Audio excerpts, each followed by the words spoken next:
CPI में पेंच फंसा। राहुल पर कांग्रेस पार्टी को सीपीआई की सलाह, वायनाड सीट से नहीं लड़े राहुल गांधी। सीपीआई की सलाह है केरल के बाहर से चुनाव राहुल गांधी लड़े, जहां पर बीजेपी से सीधा मुकाबला, वहां से राहुल गांधी को लड़ना चाहिए, ये सलाह फिलहाल दी गई है। साल 2024 चुनाव को लेकर आईएनडीआई में पेंच फंसता हुआ फिलहाल नजर आ रहा है।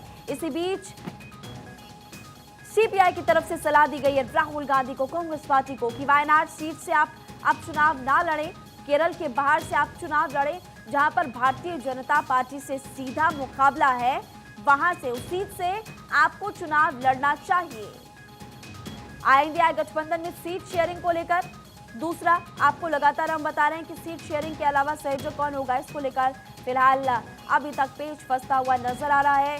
इधर आप देख सकते हैं कि सीट शेयरिंग के बाद भी अब सलाह दी जा रही है सीपीआई की तरफ से राहुल गांधी, आप यूं कह सकते हैं कि कांग्रेस पार्टी को, कि वायनाड सीट से आप चुनाव ना लड़ें, जहां से सीधा मुकाबला भारतीय जनता पार्टी का आपके साथ, वहां से चुनाव लड़े। हमारी पॉलिटिकल एडिटर अदिति नागर इस खबर को लेकर और ज्यादा जानकारी देंगी। अदिति, साल 2024 चुनाव को लेकर अभी भी आईएनडीआई में काफी ज्यादा पेच फंसता हुआ नजर आ रहा है। सीपीआई की सलाह की वायनाड सीट से राहुल गांधी चुनाव लड़े, जहां से सीधा बीजेपी का मुकाबला है, वहां से आप चुनाव लड़िए। इसको किस तौर पर देखा जाए? दक्षिण की लड़ाई 2024 में बड़ी होगी, क्योंकि जहां एक तरफ आपने देखा कि नरेंद्र मोदी पिछले दिनों केरल गए, उससे पहले वो अलग अलग जगह साउथ मिशन उन्होंने शुरू कर दिया, तो और फिर अभी तेलंगाना में कांग्रेस की जीत भी हुई है। लेकिन इस बीच में सवाल अब ये उठता है कि जब सीपीआई ने ये कहा कि वो चुनाव ना लड़े, तो किस बेसिस पे कहा? खास बात यह है कि जब 2019 के लोकसभा चुनाव में राहुल गांधी ने वायनाड में 4 लाख से ज्यादा वोटों से जीत हासिल की थी, 2014 के लोकसभा चुनाव में भी कांग्रेस के एमआई श्रीनिवास ने सीपीआई के सत्यन मोकेरी को करीब 20,000 वोटों से हराया। ये हो गई 2 बार के लोकसभा की बात। वहीं 2009 में वायनाड लोकसभा सीट पर पहली बार हुए चुनाव में कांग्रेस ने जीत दर्ज कराई थी। और सबसे बड़ी बात है कि जब 2019 के चुनाव हुए थे, उस समय 16 सीटों पे कांग्रेस चुनाव लड़ी, 15 में जीत हासिल की, जिसका बड़ा फैक्टर था राहुल। अब ऐसे में वो सीपीआई जो भले ही जब आज से पहले तक रीजनल चुनाव में आमने सामने थी कांग्रेस के, अब वो इंडिया गठबंधन में भले ही साथ हो, लेकिन जाहिर तौर पे वो क्यों चाहेगी कि केरल जैसे जगह पर, जहां पर हमेशा सीपीआई का झंडा रहा हो, जहां पे वामपंथियों का लेफ्ट का झंडा रहा हो, वहां पर कांग्रेस अपने पैर फैलाए। तो ऐसे में अब ये लड़ाई एकजुटता की है या एक दूसरे को हराने की, ये यहाँ पर समझ नहीं आ रहा, जो आरोप हमेशा भारतीय जनता पार्टी लगाती आई।